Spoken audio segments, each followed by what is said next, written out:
السلام عليكم ورحمة الله وبركاته.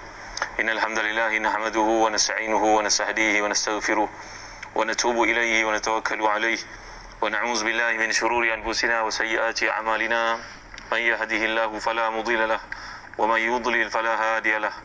اللهم صل وسلم وبارك على محمد وعلى آل محمد كما صليت وسلمت وباركت على إبراهيم وعلى آل إبراهيم في العالمين إنك حميد مجيد. أما بعد.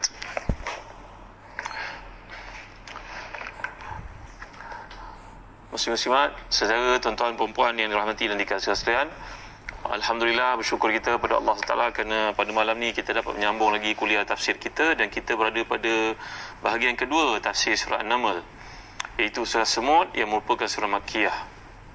Baiklah, sebagai mendapat keberkatan pada malam ni, mari sama kita meneliti jilid yang ke-7 tafsir Ibnu Kathir yang warna biru ni pada muka surat pertama. Ya, ahlan wa sahlan, dan ucap kepada sejumlah hadirin yang hadir pada malam ni. Syafina Mak Saleh, top fan kita. Fauzi Nasir, Isnaiza Ibrahim, top fan kita. Din Saif, Saif boleh, Saif boleh. Saif ni maknanya musim panas, tapi kalau sebut Saif, pedang, duduk baik insyaAllah. Nuliza Idrus, top fan kita. Fazala Khamis, Zairina, Rin, Ras Fazilah, Syahrum, Kamaruzaman, dan Nur Hanim. Ahlan wa sahlan wa marhaban bikum dalam kuliah tafsir kita pada malam ni. Marilah sama kita buka muka surat pertama jilid ke-7, iaitu firman Allah SWT dalam surah An-Naml. Bismillahirrahmanirrahim. Tasin.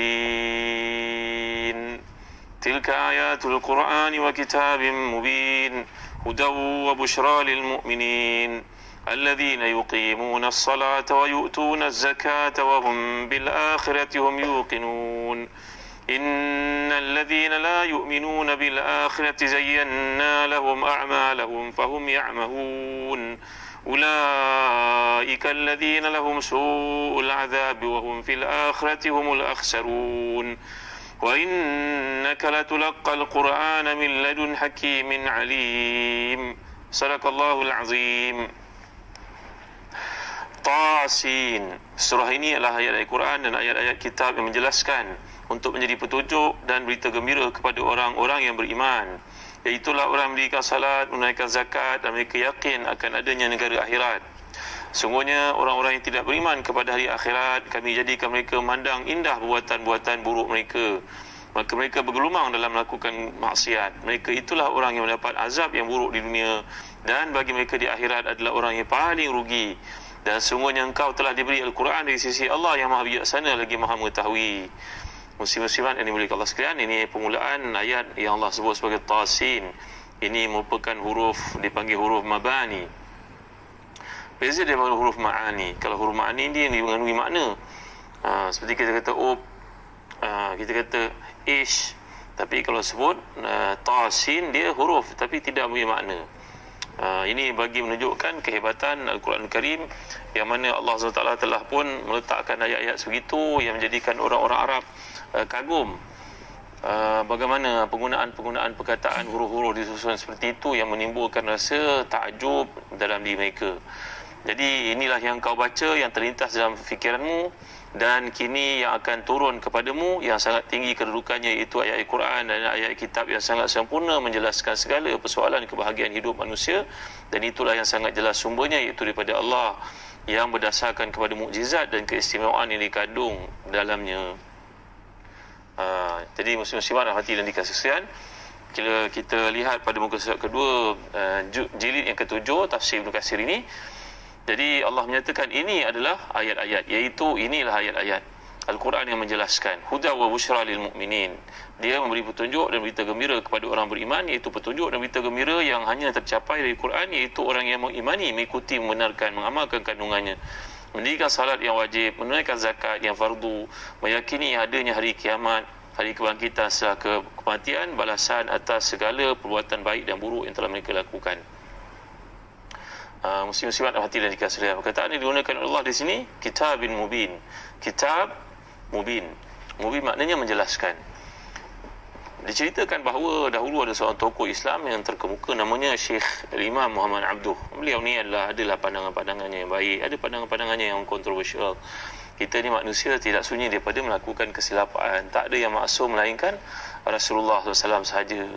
Jadi begitu mauqif kita, polisi kita terhadap sesiapa sahaja, tuan-tuan ya. Jangan terlalu menyanjung, jangan terlalu memuji dan memuja seolah orang itu maksum, sedangkan tiada yang maksum melainkan Rasulullah sahaja. Jadi Muhammad Abduh ni, beliau pernah dibuang negara ke Perancis. Dan bila dia tiba di Perancis, orang-orang Perancis yang suka berfikir dan orientalis macam mereka itu bertanya kepada Syekh Muhammad Abduh, kamu berkata dalam Quran ini, ma faratna fil kitab min syai'. Tuhan kamu mengatakan tiada satu pun dalam Quran yang diabaikan. Jadi wahai Syekh, wahai Tuan Guru, wahai tokoh yang dihormati oleh sekalian orang, cubalah tunjukkan kepada kami cara membuat roti dalam kitab Al-Quran ini. Setengah mengatakan ini kisah berlaku pada zaman Abu Hanifah dahulu, tapi Syekh Muhammad Mutawalli Sya'rawi mengatakan dalam kitabnya ini juga berlaku kepada Muhammad Abduh. Saya pernah cerita ya, Muhammad Abduh ni merupakan seorang ahli tafsir, seorang ulama, seorang pemikir. Beliau ada kelemahan, ada kekurangan juga, Allah ampunkan semua. Jadi Muhammad Abduh ini akhirnya ditanya oleh golongan Perancis tadi, tuan-tuan rahmati dan dikasihan. Jadi mereka bertanya kepada Muhammad Abduh, bagaimana cara buat roti? Cuba tunjuk pada kami dalam Quran cara buat roti. Maka Muhammad Abduh memanggil mereka semua yang bertanya itu, berkumpullah kamu, nanti aku akan tunjuk kamu cara buat roti yang ada dalam Quran. Mungkin kisah ni berulang, mungkin kisah ni pertama-tamanya berlaku kepada Al-Imam Abu Hanifah pada zamannya, lebih 1200, lebih 1300 tahun yang lalu ya. Maka bila didatangkan sekalian orang untuk melihat cara buat roti dikemukakan dalam Quran, ini sebabnya mubin, maknanya menerangkan, menjelaskan.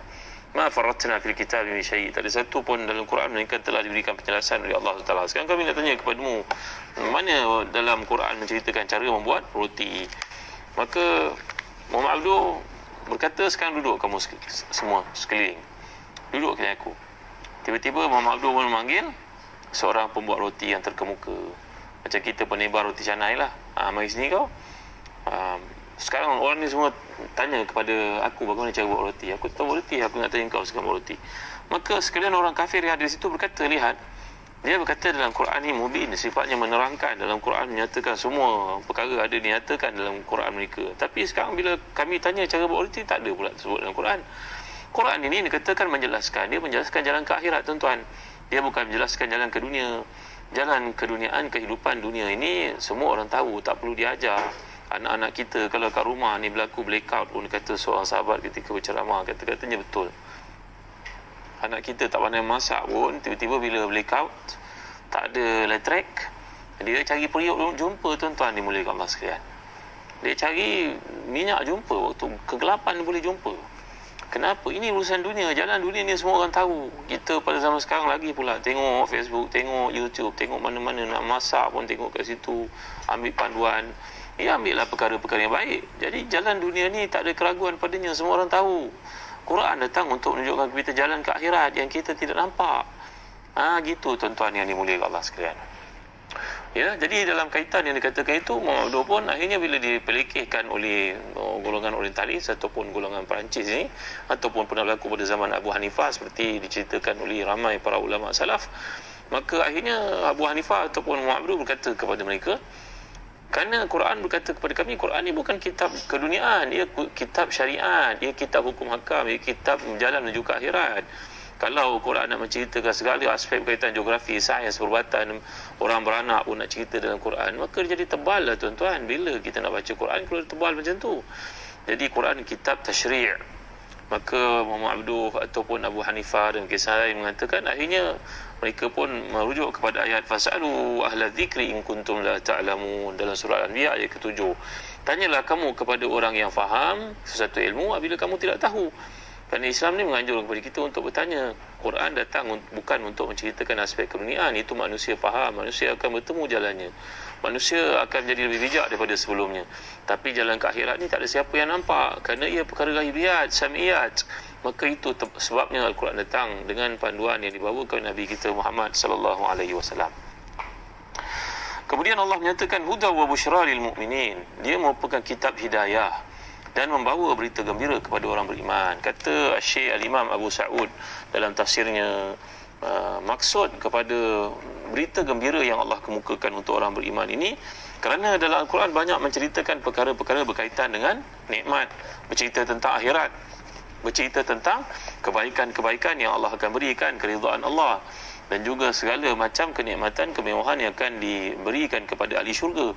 Dan ini sekali firman Allah dalam surah Taubah sebagai contohnya, a'udzubillahi minasyaitonirrajim, فَأَمَّا الَّذِينَ آمَنُوا فَزَادَتْهُمْ إِيمَانًا وَهُمْ يَسْتَبْشِرُونَ. Apabila orang-orang beriman itu membaca Al-Quran, bertambahlah iman mereka dan mereka pun gembira, ternanti-nanti, tertunggu-tunggu tentang akhirat, gembira membaca Al-Quran, mendapat satu hiburan luar biasa ketika membaca Al-Quran, tahajud mereka sebagai contoh yang pernah kita bincangkan kelebihan Qiyamul Lail dalam surah Al-Isra yang lalu. Jadi maksud busyra di sini adalah tabshiruha iyahum fazahirun li'annaha tubashiruhum birahmatin minallah wa ridwan wa jannat lahum fiha na'imun muqim. Kerana bila membaca Quran, hati mereka menjadi tenang, lapang, gembira, seronok. Apa yang diperoleh di dunia ini hanya sekelumit sahaja daripada apa yang bakal diberikan di akhirat. Bila kita membaca keseronokan berada di syurga tu tuan-tuan, kalau kat dunia ni kita bertemu dengan tokoh-tokoh tertentu, kita kena buat appointment, mungkin berbulan-bulan, mungkin bertahun nak jumpa. Kemudian bila tiba waktu jumpa, mereka ada masa yang singkat untuk kita. Kalau ahli politik lagi pula banyak kerjanya, minta maaf saya nak kena rush balik ke kawasan, hari ni dia meninggal dunia. Yalah, dah jadi ahli politik, macam itulah kedudukannya. Dah buat appointment dengan kita mungkin lebih daripada bulan-bulan. Tiba-tiba bila datang nak jumpa, ni saya tak masukkan siapa tuan-tuan, jangan terasa hati Bila kita hadir, rupanya masa dibentukkan 1 jam, jadi mungkin setengah jam, mungkin jadi 15 minit. Tapi kenikmatan akhirat, bila seseorang itu nak bertemu dengan Nabi Yusuf AS bagi mendengar kisah sebenar daripada mulut baginda sendiri AS, maka tiada penghalang. Kerana pada masa itu Nabi Yusuf takkan berkata kepada kita, saya ada appointment lain, saya nak kena pergi ni. Tak, duduklah anda bertahun-tahun duduk mendengar cerita daripada mulut baginda sendiri AS. Dan dengar cerita Nabi Musa AS, duduklah bersama dengannya bertahun-tahun. Tak ada siapa akan mengganggu kita ketika kita sedang duduk menikmati, mendengar cerita yang disampaikan itu.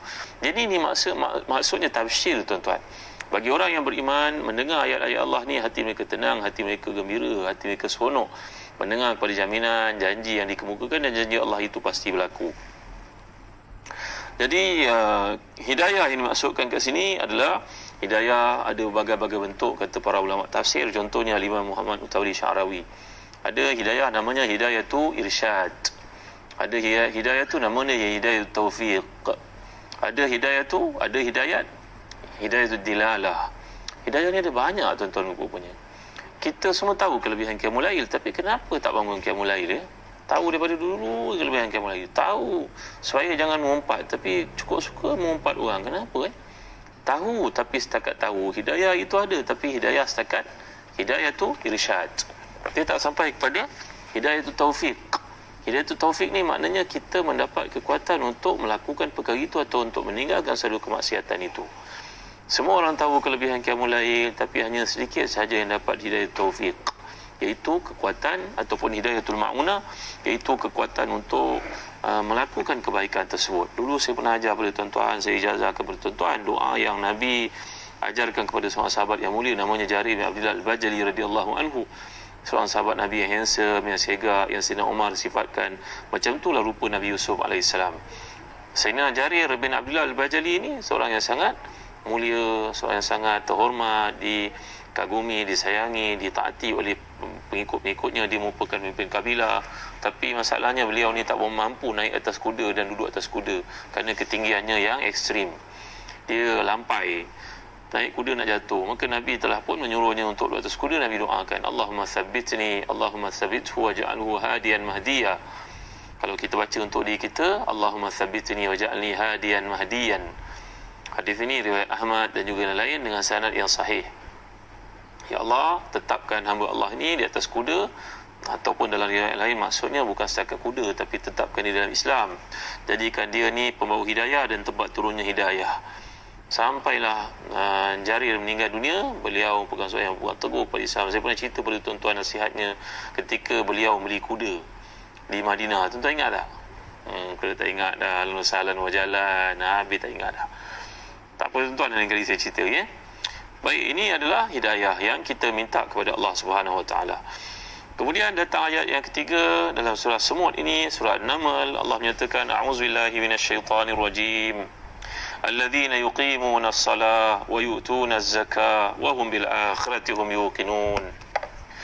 Jadi kalau kita perhatikan dalam tafsir Ibnu Katsir yang diterjemahkan kat sini, tuan-tuan, bila Allah SWT menyatakan semuanya orang-orang yang alladzina yuqimuna as-salata wa yu'tuna az-zakata wa hum bil akhirati hum yuqinun, iaitulah orang yang mendirikan salat, menunaikan zakat, dan mereka yakin akan adanya negeri akhirat. Jadi dalam ayat ini kalau kita perhatikan dari sudut laras bahasanya, bila Allah menyatakan alladzina yuqimuna as-salata wa yu'tuna az-zakata, kata Imam Abu Hayyan dalam tafsir Al-Bahrul Muhit, kita belajar bahasa Arab menyatakan bahawa laras bahasa dalam bahasa Arab ni ada dua. Satu ayat yang bersifat isim, dan satu lagi ayat bersifat fi'il. Jumlah fi'liyah dengan jumlah ismiyah, dia berbeza, tuan ya. Kalau jumlah fi'liyah ni ayat yang bermula dengan fi'il, maka ayat ini yuqimuna as-salat, jumlah fi'liyah, wa yu'tuna az-zakah, jumlah fi'liyah. Mereka mendirikan salat, mendirikan mereka akan salat, kalau kita terjemahkan bahasa Melayu kita lah, direct translation. Wa yu'tuna az-zakah, dan menunaikan zakat akan mereka, menunaikan mereka akan zakat. Itu terjemahan dia. Kalau kita baca kitab-kitab Jawi, kitab-kitab kuning, kita akan jumpa larasnya begitu, kerana ulama-ulama pondok mereka begitu prihatin mengelakkan terjejasnya makna. Kalau mereka pandai-pandai ubah maksud yang dikehendaki oleh Allah, mereka nak kita faham. Laras bahasa ni mempengaruhi makna dia sebenarnya, tuan-tuan. Bagaimana ya? Kata Abu Hayyan, kalau engkau perhatikan ayat yang berkaitan dengan istimrariyah, tajaddud, dia merujuk kepada benda yang berlaku berterusan, maka Allah menggunakan fi'il, jumlah fi'liyah. Contohnya di sini, mendirikan mereka akan salat, menunaikan mereka akan zakat. Jadi dipanggil jumlah fi'liyah. Tapi bila sampai wahum bil akhirati hum yuqinun, ini jumlah ismiyah. Kerana jumlah ismiyah ni pula, dia punya target adalah untuk isbat. Isbat ini maknanya mengukuhkan makna. Jumlah ismiyah lain daripada jumlah fi'liyah kalau kita belajar bahasa Arab. Jadi makna, motif di sebaliknya, matlamat di sebaliknya berbeza. Kalau ayat yang bersifat jumlah fi'liyah mudhari' sebagai contohnya, merujuk kepada berterusan. Orang beriman ini sifatnya mendirikan salat tanpa penat. Kenapa? Walaupun dia tak mampu pergi haji, walaupun dia tak mampu keluar zakat, dia tak ada duit, tapi salat mengandungi segala perkara yang terdapat dalam rukun iman. Saya pernah cerita pada tuan-tuan, rukun iman, rukun Islam, semuanya ada dalam salat. Kalau kita bayangkan rukun Islam, contohnya 5 perkara: syahadah, salat, saum Ramadan, zakat, dan juga haj. 5 perkara kan. Dalam salat terkandung kelima-lima perkara ni. Cuba tuan-tuan bayangkan, tuan-tuan sembahyang, boleh tak tuan-tuan tinggalkan asyhadu an la ilaha illallah wa asyhadu anna muhammadar rasulullah dan tahiyat awal dan tahiyat akhir. Tahiyat awal hukumnya sunat, tapi kalau tahiyat akhir tinggalkan, batal sembahyang. Jadi dalam sembahyang ada rukun syahadah. Rukun yang kedua apa dia? Pertama syahadah, yang kedua salat. Salat itu memang salat yang kita kerjakan, rukun salat dalam salat memang ada. Rukun yang ketiga, rukun Islam ketiga, namanya apa? Puasa. Puasa. Dalam sembahyang kita tak boleh makan, kita tak boleh bercakap, kita tak boleh buat perkara membatalkan sembahyang. Macam juga ketika kita puasa tak boleh makan. Maka dalam salat kita mengamalkan satu rukun puasa, iaitu tak boleh makan, tak boleh minum. Maka dalam salat ada rukun berkaitan dengan puasa. Yang keempat, zakat. Apa pula kaitan zakat dengan salat? Kerana zakat itu berarti engkau mengambil satu bahagian daripada harta engkau untuk Allah, untuk Islam. Maka dalam hidup kita, sembahyang itu mengambil satu waktu dalam hidup kita untuk Islam, untuk Allah, macam zakat. Jadi salat mengambil kita akan waktu peruntukan sembahyang itu, seolah-olah kita mengambil harta yang paling kita cinta untuk keluarkan pada jalan Allah. Maka begitu juga orang sembahyang mengambil satu waktu daripada hidupnya untuk dikhususkan ingat pada Allah. Wa aqimus salata li zikri. Dan yang terakhir sekali, haji. Apa pula kena dengan salat dengan haji? Ketika kita sembahyang, kita menghadap ke kiblat, menghadap ke Kaabah. Ini adalah tempat orang pergi melaksanakan ibadah haji, ibadah umrah. Maka dalam salat itu mengandungi semua rukun Islam dan rukun iman, semuanya ada dalam salat sebenarnya. Ini kata Syekh Muhammad Tauhid Syarawi. Alangkah indahnya istinbat yang beliau lakukan itu ya. Jadi orang beriman ini sifat mereka menunaikan salat, menunaikan zakat tanpa henti. Itu sebab Allah menggunakan sigha mudhari'ah. Mudhari', fi'il mudhari'. Dan mudhari' merujuk pada tajaddud, istimrariyah, berterusan, berkekalan melakukannya. Jadi orang yang beriman yang Allah maksudkan, mereka mendirikan salat, mendirikan zakat. Kenapa dua rukun ini sentiasa mencorakkan ayat-ayat Quran? Salat, zakat, kenapa tak boleh dipisahkan? Sampai Sayyidina Abu Bakar Siddiq radhiyallahu an ketika naik menjadi khalifah, maka beliau telah merangi golongan yang enggan mengeluarkan zakat, dan beliau yang selama ini dikenali dengan sifat lemah lembutnya tiba-tiba menjadi tegas. Dan Sayyidina Umar yang lebih tegas daripadanya pun terkejut melihat ketegasannya, bertanya kepadanya, wahai Abu Bakar Siddiq, bagaimana engkau dapat keputusan dan terfikir untuk ambil tindakan yang tegas kepada mereka yang keluarkan zakat, mereka yang enggan mengeluarkan zakat? Jawapan Abu Bakar Siddiq radhiyallahu an, khalifah Rasulullah yang sangat terkemuka, yang sangat hebat imannya ini, Abu Bakar menjawab, aku tidak akan membenarkan ayat zakat dan salat dipisahkan oleh sesiapa pun. Inilah ayatnya, tuan-tuan. Kerana kata para ulama tafsir, contohnya Al-Imam Masyuti dalam tafsir Jalalain, tafsir yang sangat diminati oleh mereka yang belajar di institusi pondok sebagai contohnya, bahawa salat adalah perhubungan engkau dengan Allah, dan zakat adalah tanda ihsan engkau kepada manusia. Nampak tak, tuan-tuan dimuliakan Allah sekalian? Jadi dua perkara ini menjadi asas penting ketamadunan, peradaban, kehidupan manusia. Mesti ada hablum minallah dengan hablum minas. Wa hum bil akhirati hum yuqinun, dan mereka itu terhadap hari akhirat mereka yakin. Jadi di sini Allah mengulangi perkataan hum. Pengulangan dalam Quran, tikrar fil Quran, pengulangan dalam Quran ini bukan berlaku kebetulan. Ia mesti ada satu motif, hikmah yang tersirat di sebaliknya, iaitu bagi memberikan penekanan orang beriman ini mereka tidak ragu sedikit pun pada akhirat.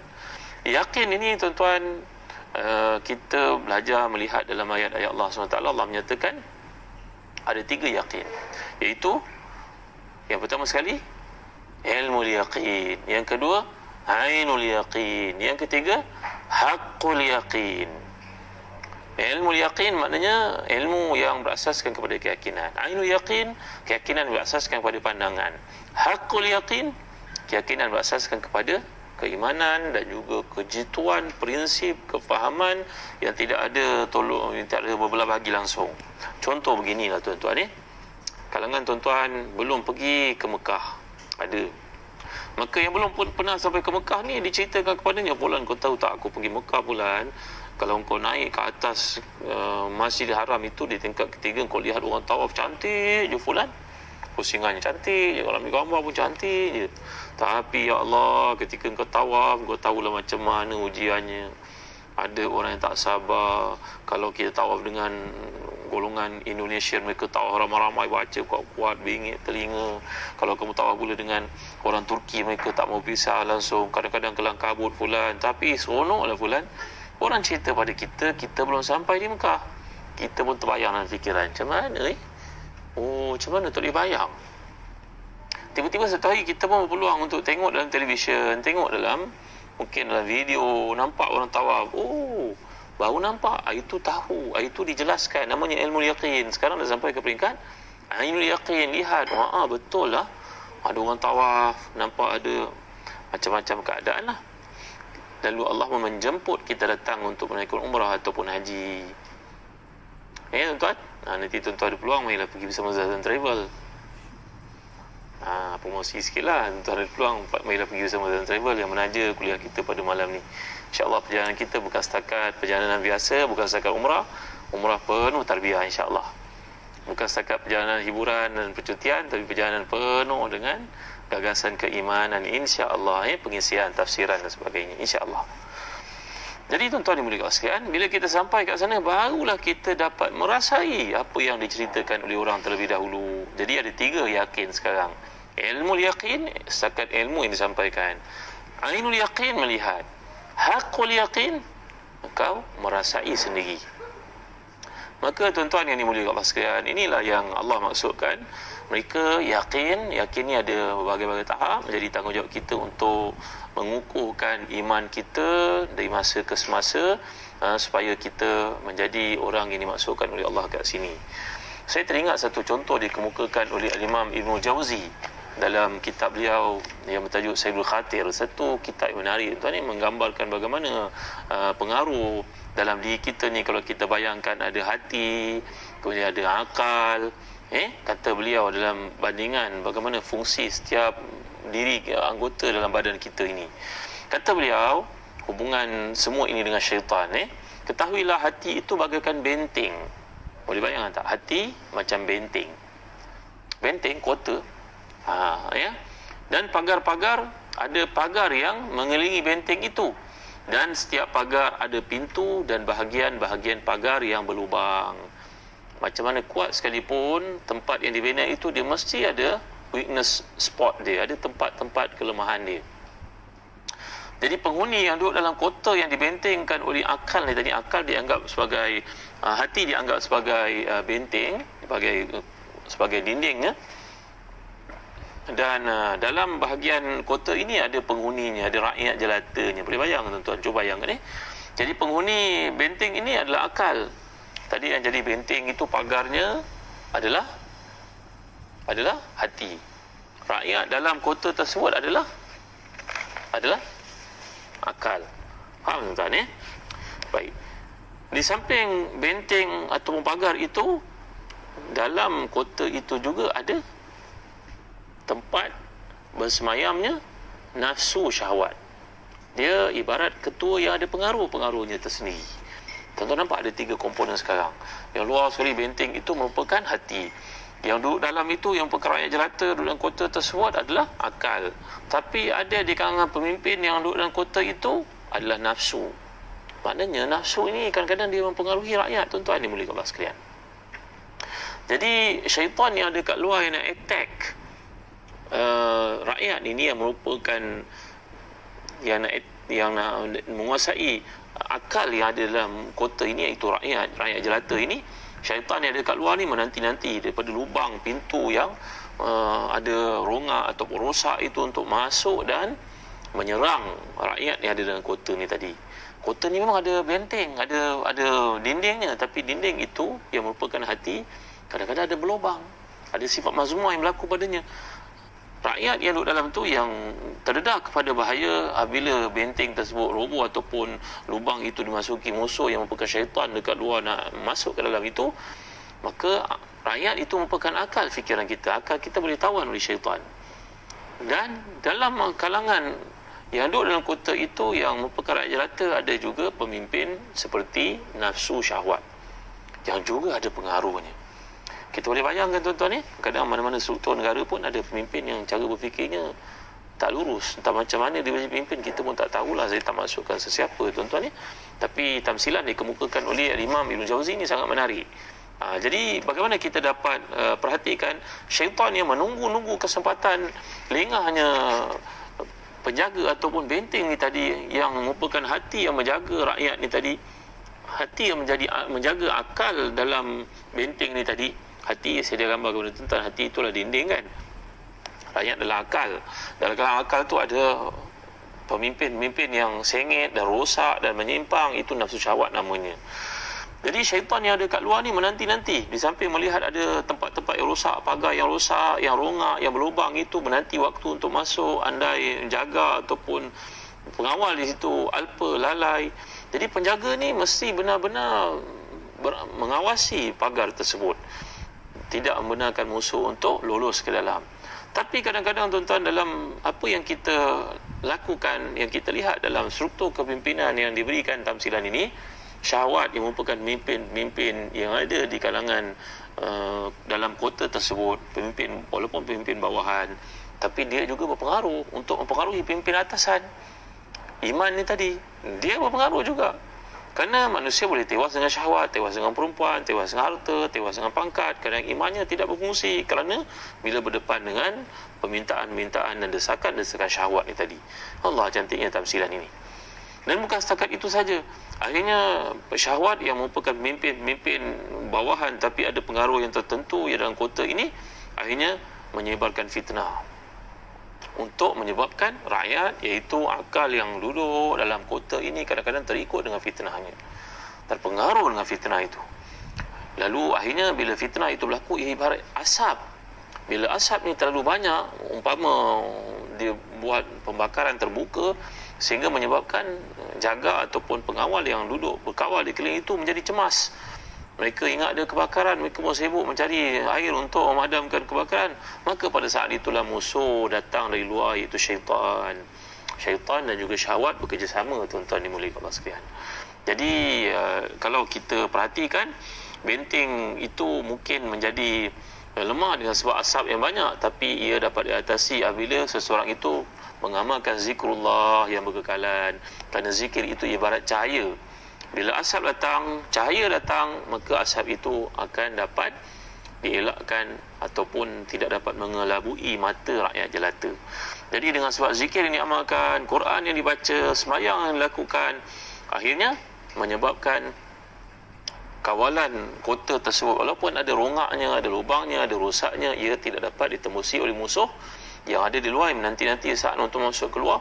Dan dalam kalangan kota itu sendiri ada tali barutnya, orang bersyubhat yang merupakan nafsu syahwat ni tadi, pemimpin-pemimpin yang ada pengaruhnya, dia tidak akan dapat pengaruh bila lampu terang, bila kawalan kuat, bila pengawal-pengawal diberi makan yang cukup, Qurannya, bacaan, zikirnya, amalan doanya, ibadahnya terjaga. Walaupun kita tak menafikan, kita ni tak maksum, tuan-tuan, ada soft spot yang boleh menyebabkan orang menyerang kita dan masuknya nafsu dalam diri kita, tapi dapat dikurangkan, diminimalkan, diminimaliskan potensi itu kerana adanya sistem yang integrated ni tadi untuk mengawal selia, dinding, benteng daripada diserang oleh musuh. Tuan-tuan faham tak tafsiran saya kemukakan ni? Saya bawa lagi sekali contoh ni untuk tuan-tuan faham. Diibaratkan oleh Ibn Jauzi bahawa komponen-komponen dalam diri kita ni merupakan hati, akal, syahwat, iman, syaitan. Dia pada satu kota. Tuan-tuan kalau ada peluang, ikut kami pergi ke Uzbekistan contohnya nanti. Ikut kami pergi ke Balkan, kita tengok macam mana kerajaan Osmaniyah membuka tempat tersebut, bina kota-kota hebat di Palestin sebagai contohnya. Nanti tuan-tuan ni ada peluang, tuan-tuan ikut kami pergi lihat kota Salahuddin Ayyubi ketika melawan Richard the Lionheart. Macam mana orang ni buat kota begitu hebat. Jadi gambaran Ibn Jauzi kemukakan tadi, iaitu dinding kota ni merupakan hati. Rakyat yang duduk dalam kota ni merupakan akal. Faham? Pemimpin-pemimpin bawahan yang ada pengaruh adalah syahwat. Syahwat ni ada pengaruh, tuan-tuan. Bila syahwat ni nak, dia akan merangsang akal untuk fikir macam mana nak dapat benda ni, kan? Yang paling tinggi adalah iman. Dan di luar kota itu ada syaitan yang nak masuk, nak menyerang bila-bila ada peluang. Di pagar itu walaupun kuat, walaupun ada pengawalnya, tapi ada lubang, ada rosak, ada rongga-rongga. Boleh bayangkan. Syahwat ini bila dia kuat, dia telah pun membakar api sehingga asap yang ada itu mengelabui mata rakyat dan pengawal-pengawal menjadi cemas. Dan ketika mereka cemas, itulah musuh datang ke dalam untuk menyerang, iaitu syaitan ni tadi. Faham kan? Faham Tapi kalau rakyat ini lekas-lekas bangun dan membaca, mengamalkan zikir, jaga sembahyang, baca Quran, maka suasana menjadi terang macam matahari di siang hari, sehingga asap yang terbakar ni dapat dielakkan daripada mengacau bilaukan rakyat tersebut. Maka syaitan yang ada kat luar, musuh yang nak masuk, melihat kawalan itu diperketatkan semula. Mungkin ada kelemahannya tapi diperketatkan balik. Inilah amalan zikir kita sehari, tuan-tuan. Surat yang kita amalkan, Sayyidul Istighfar yang kita baca, Quran yang kita baca, berapa muka surat satu hari, puasa yang kita lakukan, ini semua akan menguatkan akal kita dan hati kita, supaya hati kita kembali kepada Allah. Once dia terlupa saja, dia teringat balik semula, matlamat kagetnya dalam hidup. Itu sebab antara doa yang paling banyak Nabi amalkan, tuan-tuan, saya ijazah kepada tuan-tuan pada malam ni daripada riwayat Imam Tirmizi, Ahmad dan sebagainya. Nabi kita SAW sering mengajar para sahabat berdoa dengan Allahumma inni as'aluka al-yaqin wal afwa wal afiyah fid dunya wal akhirah. Allahumma inni as'aluka al-yaqin. Allahumma inni as'aluka al-yaqin wal afwa wal afiyah fid dini fid dunya wal akhirah. Tuan-tuan boleh baca pendek doa ni. Allahumma inni as'aluka al-yaqin, al-yaqina wal afwa wal afiyah fid dunya wal akhirah. Ceritanya seorang sahabat Nabi datang bertemu dengan baginda SAW dan bertanya kepada Rasulullah, "Wahai Rasulullah, apakah doa yang saya nak amalkan? Apakah doa yang paling baik saya boleh amalkan, wahai Rasulullah?" Maka Rasulullah pun menyarankan kepada hamba Allah ini dengan mengajarnya berdoa, "Allahumma inni as'aluka al-'afwa wal 'afiyah fid dini wad dunya wal akhirah." Besok dia datang lagi. Ditanya kepada Nabi lagi. Nabi jawab yang sama lagi, minta kepada Allah keampunan dan kesihatan. Minta kepada Allah keampunan dan kesihatan. Lepas tu minta kekayaan. Kita kalau tidak dapat keampunan daripada Allah, kita hidup dalam istidraj. Kita hidup dalam kemaksiatan. Kita tak perasan kan tuan-tuan. Saya pernah terang pada tuan-tuan bahaya istidraj dalam hidup. Maka pesan Nabi kepada sahabat ini selama 3 hari dia bertanya, mintalah kepada Tuhanmu, Allahumma inni as'aluka al-'afwa, Allahumma inni as'aluka al-'afwa wal 'afiyah fid dini wad dunya wal akhirah. Jadi dalam konteks hadis ini, kata para ulama, contohnya dalam kitab Al-Wabil Sayyib Al-Karim Tayyib, antara doa yang paling banyak Nabi ungkapkan, "Ya Allah, aku mohon kepadamu keyakinan kepadamu yang tidak ada keraguan padanya." Yang kedua, minta pada Allah keampunan atas dosa-dosa. Yang ketiga, minta keafiatan daripada ujian dalam hidup, penyakit bahaya yang kita dengar keliling kita, orang ditimpa macam-macam penyakit yang pelik-pelik kadang-kadang, tuan-tuan dimuliakan Allah sekalian. Jadi rajin-rajinlah berdoa kepada Allah. Allahumma inni as'aluka al-yaqina wal 'afwa wal 'afiyah fid dunya wal akhirah. Ya Allah, aku mohon kepadamu agar diberikan keyakinan yang mantap, diberi kepada aku keampunan olehmu. Saya dah terang kepada tuan-tuan beza di antara afwa dan juga ghufrana. Afwa ni makna dihilangkan terus. Kalau ghufrana ditutup. Kita minta kepada Allah dalam konteks doa ini, biar Allah menutup, menghilangkan semua dosa-dosa kita. Kemudian al-afiyah. Afiyah ni kesihatan. Kerana dengan keampunan saja tidak memadai. Kita minta kepada Allah selamat daripada penyakit-penyakit bahaya, selamat daripada ujian melibatkan dunia, akhirat kita, agama kita dan sebagainya. Jadi kembali kita kepada cerita tentang keyakinan ni tadi, tuan-tuan. Keyakinan pada iman diperkuatkan dengan amal soleh supaya benteng hati kita ni tidak ditebuk dan juga dirongakkan, ditembusi, dilolos oleh musuh yang merupakan syaitan. Kerana dalam diri kita ada syahwat. Itu sebabnya di antara perkara mengawal syahwat ni digalakkan kita untuk berpuasa sunat, digalakkan kita untuk makan sederhana, digalakkan kita banyak istighfar, digalakkan kita meninggalkan maksiat, menundukkan pandangan dan melihat perkara-perkara yang tak perlu. Macam-macam perkara dibahaskan oleh Al-Imam Al-Ghazali, contohnya dalam Ihya Ulumuddin. Nanti ada peluang kita bincang menerusi surah Al-Mu'minun, tuan-tuan dimuliakan Allah sekalian. Dalam ayat keempat Allah menyatakan, a'udzubillahi minasyaitonirrajim, innal ladzina la yu'minuna bil akhirati zayyana lahum a'malahum fahum ya'mahun ulaika alladzina lahum su'ul azabi wa hum fil akhirati humul akhsarun wa innaka latulaqqal qur'ana min ladun hakimin alim. Maksudnya, sungguhnya orang yang tidak beriman kepada negara akhirat, kami jadikan mereka memandang indah perbuatan-perbuatan mereka, maka mereka bergelumang dalam kesesatan. Mereka itulah orang mendapat azab yang buruk di dunia, dan di akhirat ada tempat mereka merupakan orang yang paling merugi. Dan sungguhnya engkau telah diberi Al-Quran yang oleh Allah yang maha bijaksana lagi maha mengetahui. Lihat tafsir Ibn Katsir pada muka surat yang ketiga, zayyana lahum a'malahum fahum ya'mahun. Kami jadikan mereka memandang indah perbuatan-perbuatan mereka, mereka itu bergelumang melakukan maksiat. Orang-orang yang sesat ini melihat apa yang dilakukan itu betul. Kerana tebalnya hati melakukan maksiat kepada Allah, maka hati yang hitam itu mengakibatkan penilaiannya jadi terbalik. Kadang-kadang tazyin ini, tuan-tuan, tazyin ni maknanya dihiaskan seseorang itu untuk melihat benda yang betul menjadi salah, salah menjadi betul. Ini berlaku dalam 3 keadaan, kata Al-Imam Muntawalli Sya'rawi. Yang pertama, Allah memberikan hidayah dan Allah menetapkan seorang tidak dapat hidayah. Yang kedua, tazyin ini adalah disebabkan oleh kerana seseorang itu kerap melakukan maksiat, maka dia makin hari makin diheret untuk melakukan maksiat. Kerana orang melakukan maksiat ini, dia akan ketagihan, tuan-tuan dimuliakan Allah sekalian. Dia takkan berhenti. Nanti kita ada peluang kita baca surah An-Nur, bila Allah menyatakan azaniyatu wazani fajridu kulla wahidin minhuma mi'ata jalda, orang yang berzina lelaki dan perempuan. Kenapa Allah menggunakan isim fa'il kat situ? Kenapa dia berbeza daripada isim fa'il di antara fi'il? Fi'il dengan isim fa'il berbeza, tuan-tuan. Kalau saya sebut pada tuan-tuan, pada malam itu kami mengadakan program, seseorang ustaz yang datang telah pun mengalunkan satu nasyid. Seorang ustaz mengalunkan nasyid. Berbeza tak daripada saya cakap pada malam itu, jamuan makan malam dihadiri oleh para penasyid terkenal. Berbeza tak tuan-tuan? Para penasyid itu dalam bahasa Arab dipanggil munsyid, itu isim fa'il. Tapi kalau orang yang bernasyid, namanya fi'il. Isim fa'il dengan fi'il berbeza. Kalau saya gambarkan malam tadi kami ada program makan malam, maka ustaz sekian-sekian tampil untuk mengalunkan nasyid. Orang biasa mengalunkan nasyid. Orang biasa, orang tak ada suara, mungkin suaranya pun sumbang. Tapi kerana nak menghiasi malam itu, penasyid tak datang, dia pun terpaksalah bernasyid. Tapi beza kan tuan-tuan, kalau saya sebut pada tuan-tuan, malam tadi program sangat hidup kerana adanya penasyid terkenal hadir.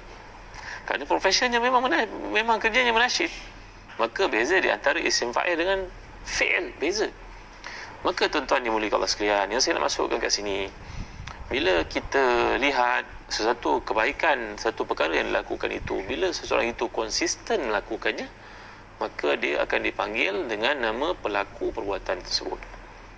Kalau kita lihat dalam Quran, Allah menyatakan walhafizuna lihududillah.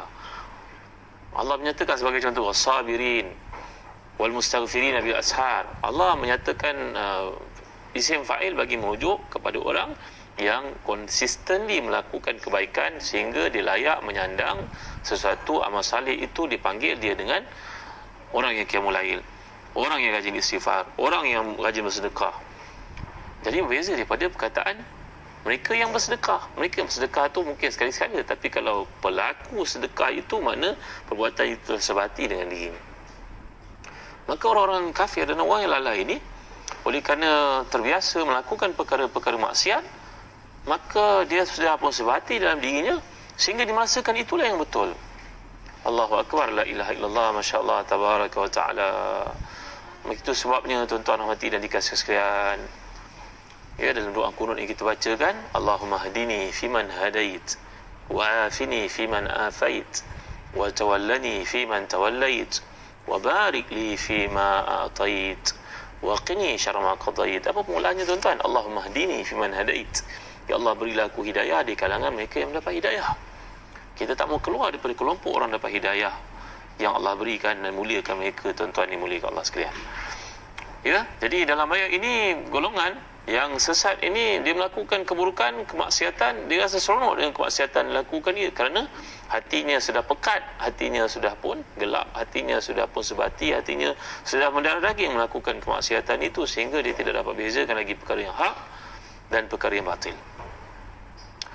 Jadi itu semua tak lain merupakan balasan atas perbuatan mereka yang berani mendustakan kehidupan akhirat. Maka Allah SWT menjadikan syaitan untuk nafsu syahwat mereka untuk makin mengheret mereka, macam istidraj yang pernah saya bincangkan kepada tuan-tuan sebelum ni, iaitu mereka sentiasa diheret untuk melakukannya satu, buat yang lain, buat berterusan, dan dia sudah tidak tahu kat mana lagi nak berhenti dalam kemaksiatan dilakukannya itu. Allahu Akbar, la ilaha illallah, Masya Allah, tabaraka wa ta'ala. Allahu Akbar. Dalam Islam kita diajar adanya fitrah. Fitrah ni kadang-kadang orang kafir pun ada fitrah. Fitrah ni berarti satu rasa kebaikan sebagai kebaikan dan keburukan keburukan, walaupun orang berkata yang sebaliknya. Al khairu ma tama'anat ilahi nafsu wa tama'anna ilal qalbu wa in aftaka an-nas aftauk. Dalam hadis Muslim, wa karihta an yatali alaihi an-nas. Al khairu ma tama'anat ilahi al-qalbu. Matba'na ilahi qalbu. Kebaikan itu satu yang hati kau tenang bila melakukannya. Sebaliknya, keburukan satu benda yang kau rasa bersalah bila melakukannya, walaupun manusia memfatwakan sebaliknya. Hati kau tetap rasa risau, rasa stres bila melakukannya, kerana kebaikan itu fitrah dan keburukan itu pun dengan fitrah. Maka Allah telah pun jadikan dalam ciri kemanusiaan itu untuk tahu perkara yang baik, perkara yang buruk. Jadi bila kafir sudah pun terlalu banyak melakukan maksiat, maka fitrah yang Allah jadikan dirinya sudah pun tertutup, gelap, ibarat cermin yang sudah tidak berfungsi lagi, maka dia terus melakukan maksiat demi maksiat tanpa ada usaha. Di hujung ayat ini, ulaika alladzina lahum su'ul azabi wa hum fil akhirati humul akhsarun. Mereka itulah mendapat azab yang buruk, dan mereka di akhirat adalah orang yang paling rugi. Kalau kita belajar bahasa Arab, perkataan khasir wazannya fa'il, akhsar isim tafdil, paling rugi, kerana tiada lagi kerugian yang lebih dahsyat daripada kerugian akhirat. Kalau kita rugi kat dunia dalam bab keduniaan, kita boleh reconcile balik, boleh duduk berfikir dan memperbaiki diri dan boleh berjaya. Ramai orang seperti itu dalam bab keduniaan. Saya dah 5 kali bankrupt Ustaz, kali ke-6 baru berjaya. Orang semua tak boleh pandang Ustaz, boleh dah bangun balik semula kalau kat dunia. Tapi kat akhirat tiada peluang untuk kembali apabila engkau gagal. Itu sebab Allah menyatakan qul innal khasirina allazina khasiru anfusahum wa ahlihim yawmal qiyamah. Dzalika huwal khusranul mubin. Orang yang paling rugi, orang yang rugi keluarganya, rugi amalannya di akhirat. Kebaikan-kebaikannya diambil orang, keburukan orang laku kena timpakan ke atasnya. Itulah dia orang muflis akhirat yang pernah kita bincang dalam surah Zumar yang lalu.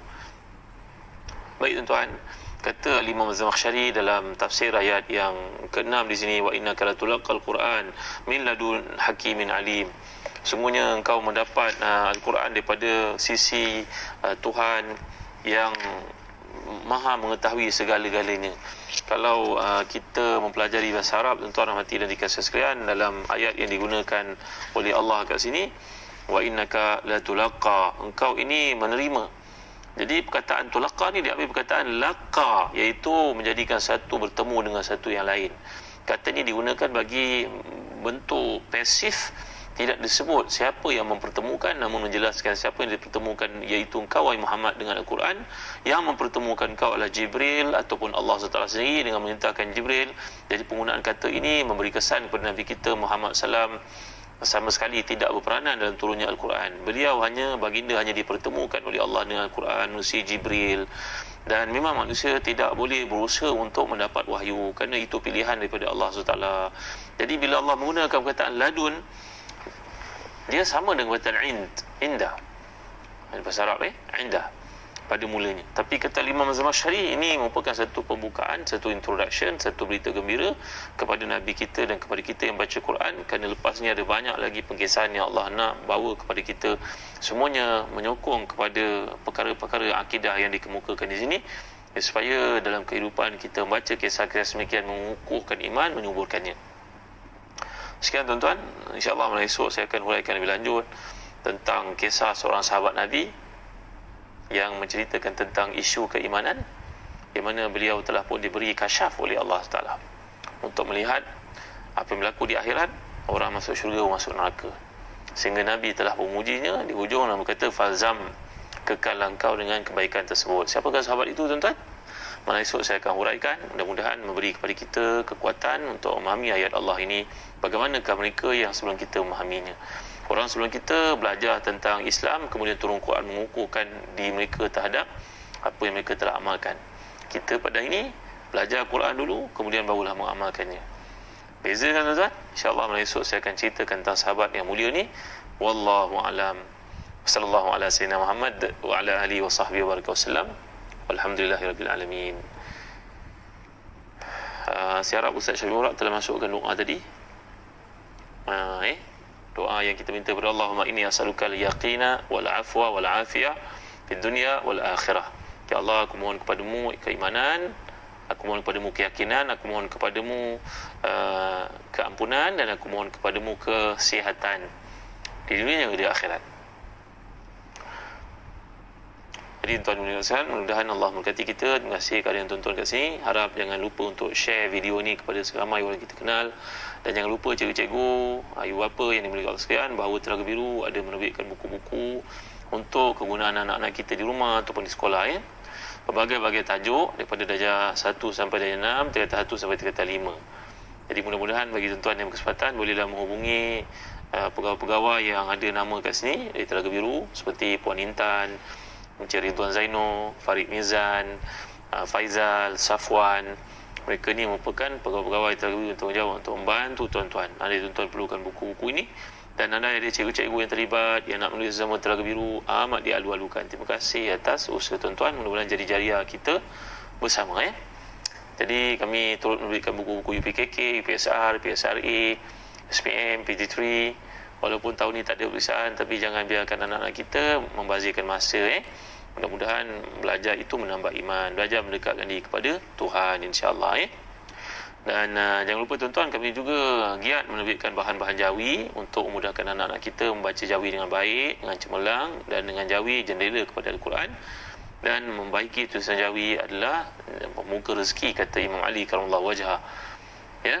Jadi jangan lupa tuan-tuan, kami di Telaga Biru juga menerbitkan bahan-bahan tulisan guru-guru pakar Jawi, antaranya Cikgu Dalila, Cikgu Wan Azhar.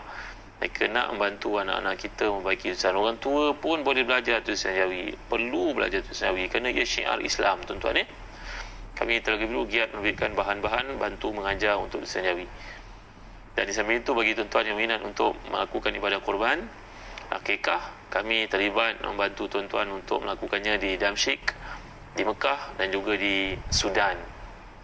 Andai tuan-tuan minat, kalau pihak masjid tak sempat nak lakukan, boleh bersama kami, insya-Allah. Kami mampu menjayakan niat matlamat tuan-tuan itu. Menangkan musim PKP ni SOP-nya ketat. Ya, negara-negara lain yang memerlukan bantuan daripada tuan-tuan, kalau tuan-tuan nak melakukannya di tempat-tempat yang saya sebutkan tadi, tuan-tuan boleh hubung dengan Zahzan Travel. Ya. Di Syria, di Mekah dan juga di Sudan, di Afrika.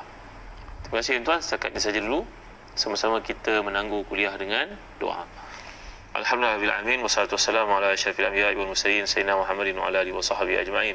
Allahumma ighfir lana dhunubana wa liwalidina warhamhum kama rabbawna shighara wa li jami'i masyayikhina wa li jami'i ashabil huquq 'alaina wa li jami'il mu'minina wal mu'minat wal muslimina wal muslimat al ahya'i minhum wal amwat bi rahmatika ya arhamar rahimin. Allahumma kfina bihalalika an haramika wa aghnina bifadlika amman siwak. Allahumma inna nas'aluka al-yaqina wal 'afwa wal 'afiyah dunya wal akhirah. اللهم آت نفوسنا تقواها وزكها أنت خير من زكاها أنت وليها ومولاها برحمتك يا أرحم الراحمين. ربنا لا تدع لنا في مقامنا هذا ذنبا إلا غفرته ولا مريضا إلا شفيته ولا هما إلا فرجته ولا دينا إلا قضيته ولا عيبا إلا سترته ولا مبتلا إلا عافيته ولا مظلوما إلا نصرته ولا قيما إلا أنجبت له ولا عزبا إلا زوجته ولا حاجة من هوائج الدنيا والآخرة هي لك رضا ولنا فيها صلاة إلا أديتها وقضيتها ويسرتها يا رب العالمين يا أكرم الأكرمين ويا أجود الأجودين يا أرحم الراحمين. ربنا آتنا في الدنيا